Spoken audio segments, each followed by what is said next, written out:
Hey gang, Ronan here. Welcome on back to the Cade and another episode of WTF Wednesday, the series where we take a deep dive into games that may have seemed like a good idea on paper at the time, but in reality turned out to be anything else but. And out of the literal hundreds of games I have at my disposal across multiple generations and multiple platforms that we profile on this channel, I don't think I've come across one that fits the very confines and the definition of a WTF Wednesday more than the Great Waldo Search from 1992. Now, if you're not familiar with this game, it came out on the Super NES, the NES, and the Genesis, and it came out only in North America 32 years ago now.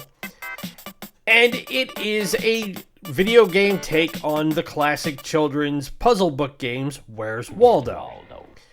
Now, how this game works and how we'll demonstrate it over, this goes more than half an hour, I'd be stunned. It is spread out over 5 levels where you have the task of finding good old Waldo in the different puzzles and configurations that are available.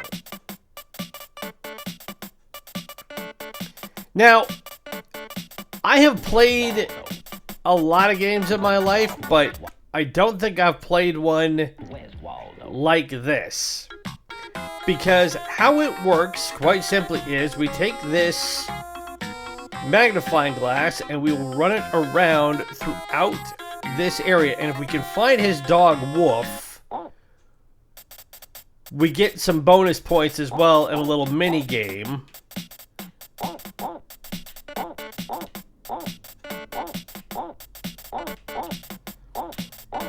But it doesn't look like there is a whole lot more to it than that. Now, this game was designed by THQ Inc., which was a fairly popular designer during the 1990s and early 2000s. They unfortunately went out of business in 2013, but they published a considerable number of titles across multiple platforms, including the NES, the Game Boy, the Super NES, the Genesis, the PlayStation 1, and the Nintendo 64, as well as PC stuff.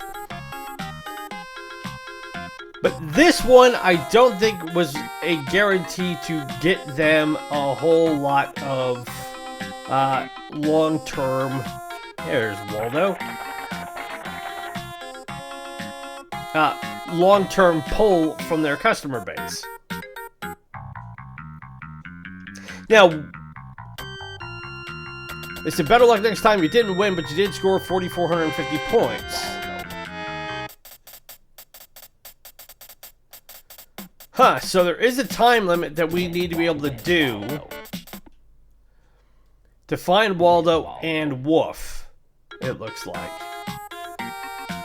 So there's Waldo, so we'll find him really quick. We can find him in a few seconds, which means Woof is probably going to be back up here, which he is. And we'll go back to doing this. So, like we had with the Bugs Bunny Birthday Blowout, which we showed for our one-day playthrough on Monday, and I do hope you tuned in for that. These games are definitely aimed at a much younger audience. The Bugs Bunny Birthday Blowout game was very much a classic 2D platformer that is aimed at kids who were younger than I was when the game came out.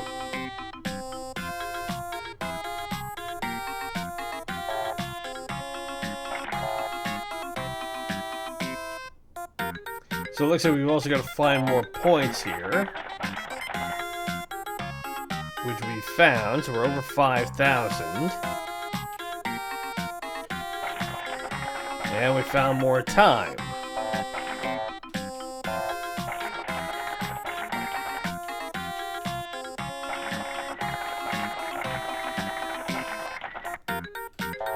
So it looks like we can reset the clock.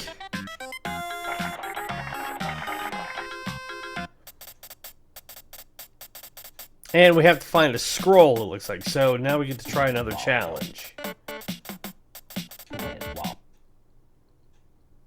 Where's Waldo? And it doesn't take... Whoop, there's Waldo. So now we have to find the scroll. We'll extend the clock. There's Woof.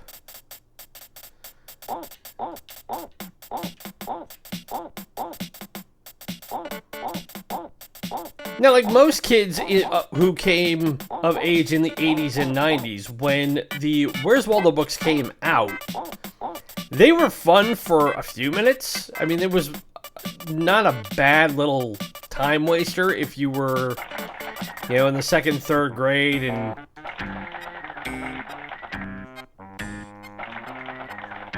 you know, you were just looking for things to help keep your mind occupied while you were at school.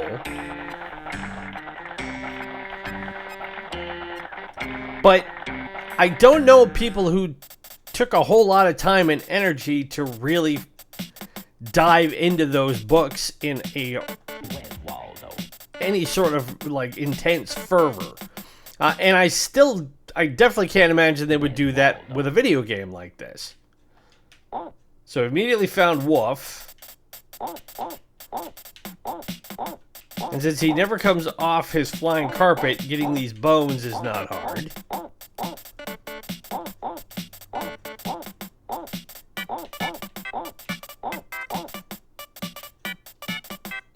The thing that gets me about games like this is that in some ways they are a bit disingenuous and a bit, dare I say, disrespectful of the kids whom they're anchored for. Because if I'm a kid of, you know, my son's age or younger, like his brother's age, I don't know how long they're going to spend wanting to play a game like this, let alone reading the books.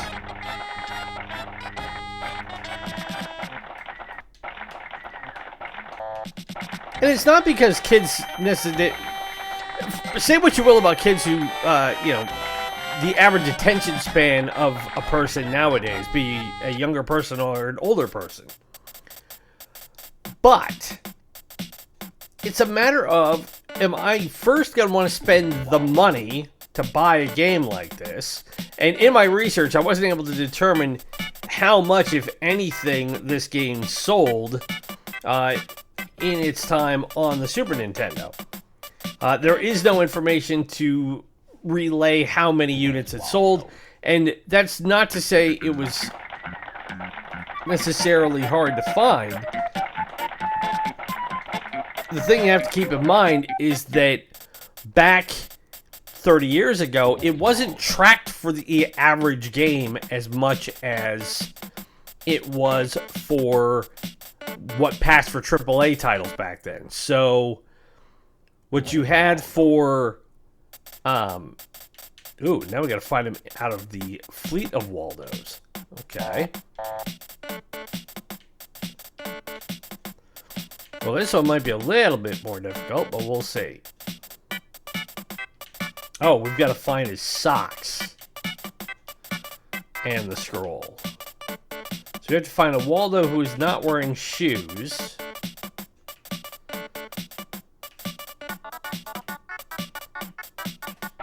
There's the scroll.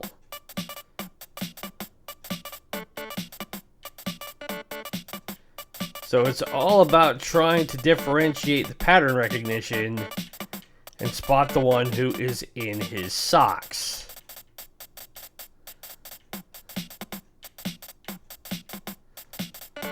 Now we've got 30 seconds, so we've got time.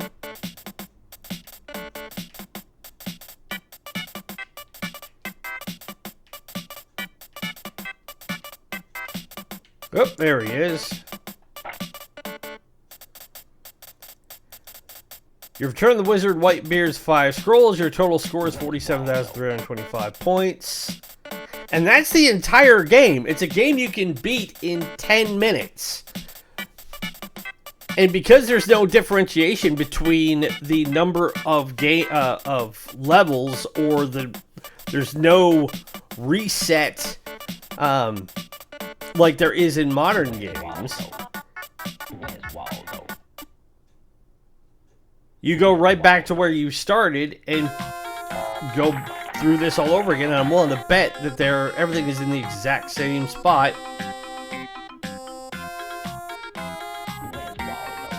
Four riders without a carpet.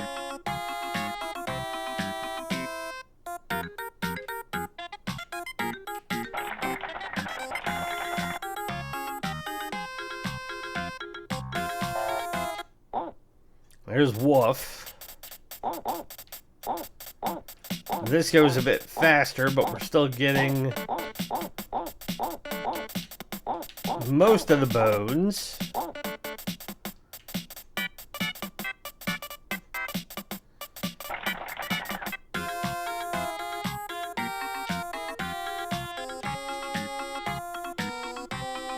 Upside down head.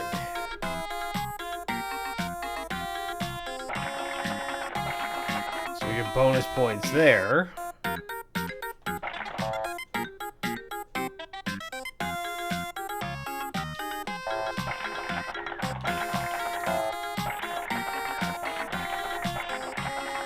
And now we have to find Waldo before the timer runs out.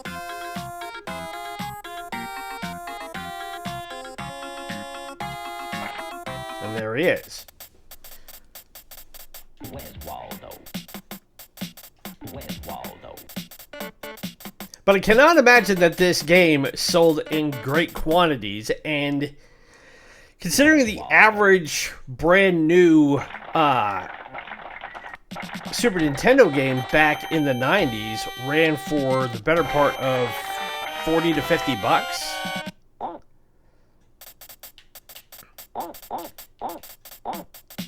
If you're a kid and your parents went and shelled out the money for this kind of a game, I would feel like they kind of threw their money away.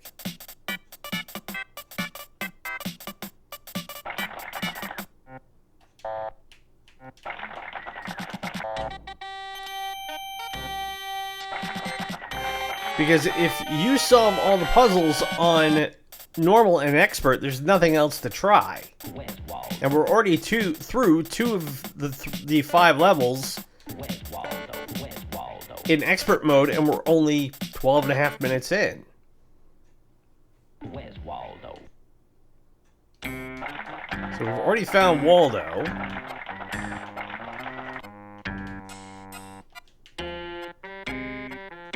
Hat on fire.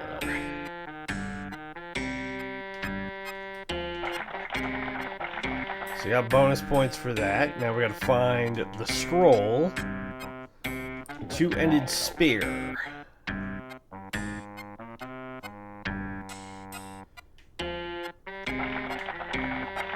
Found that.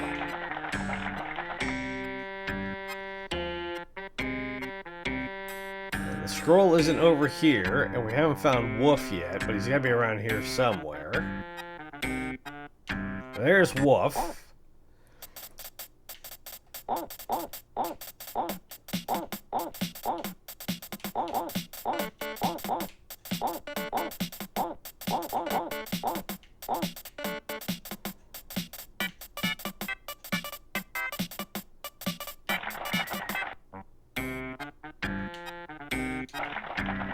More bonus points.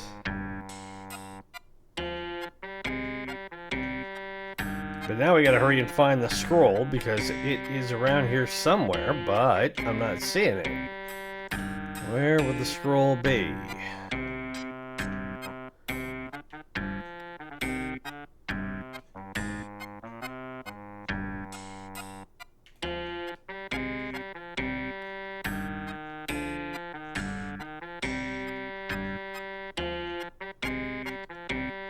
Not seeing it buried anywhere, but it's gotta be around here somewhere.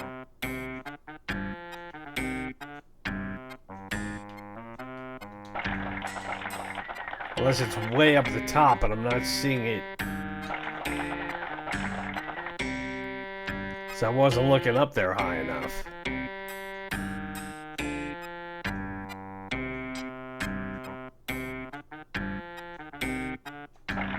Nope. Oh, there it is.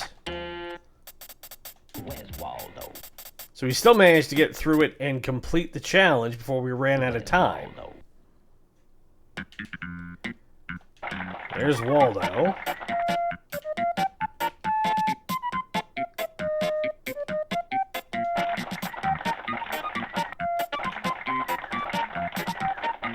Another clock. And there's Woof. So now we've got to go back and find the scroll again.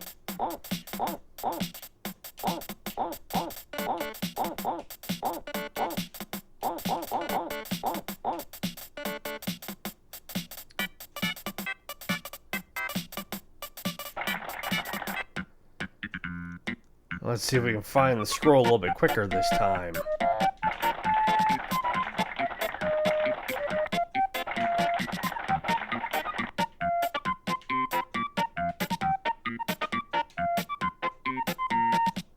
Soldier with 3 legs. There he is right there. And there's the scroll. So we found that one quicker. Where's Waldo?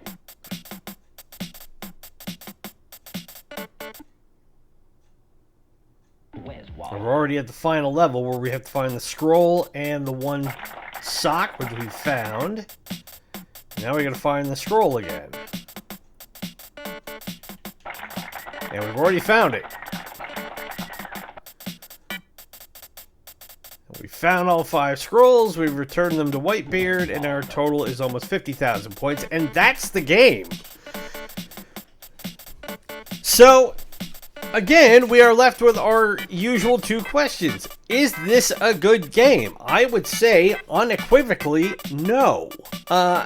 Even if you were a 4, 5, 6-year-old kid, once you figure the puzzles out, there's no real point in going back and playing this game again. So it's really a one-shot deal. You're hoping that if you get any enjoyment out of it, is it going to be a long-term thing? I seriously doubt it. It doesn't have the replayability of a game like a Mario or a Zelda or Metroid or Castlevania or even games kind of pegged towards younger gamers. You know, there's a lot of stuff that's meant to be lighter fare for kids that isn't something that is trying to be derivative of a different form of media. I think it's the overriding point, and that's something for this that is probably its biggest failing. Would they make it nowadays? No, I don't think they would, because why would you want to? The games themselves are, or at least the books I should say, are still around and they're still popular, but I don't know how many of them get made, and I don't know if there were ones that have the staying power that they did when they first came out. Again, in 2024, kids' tastes are more sophisticated, and that's not to be looking down on them or anything. If anything, I think it's a good thing where kids have different tastes and they have different ideas about things that interest them to pass the time in all forms of media, be it books, music, movies, TV shows, video games, you name it. And I see that front and center with my own kids. So if they came out with something like this today, there would have to be a lot more to it. And to that point, in 2009, a remake of this game was released by Ludia and published by Ubisoft on iOS, Windows, and the Wii and DS systems under the title Where's Waldo? The Fantastic Journey. And it took advantage of the pointer-based motion controls that the Wii and the DS offered to help go through it, and it also had multiplayer functions, but it did not say how well, if any, it actually ended up selling for. So, in highlighting this, I figured, this would be a good example of what goes into a WTF candidate. A game that really somebody was in a rush to put out and didn't have to put a whole lot of money and thought into it. It was for a very, very slim demographic, and out of that, did it sell anywhere near what THQ had in mind for it?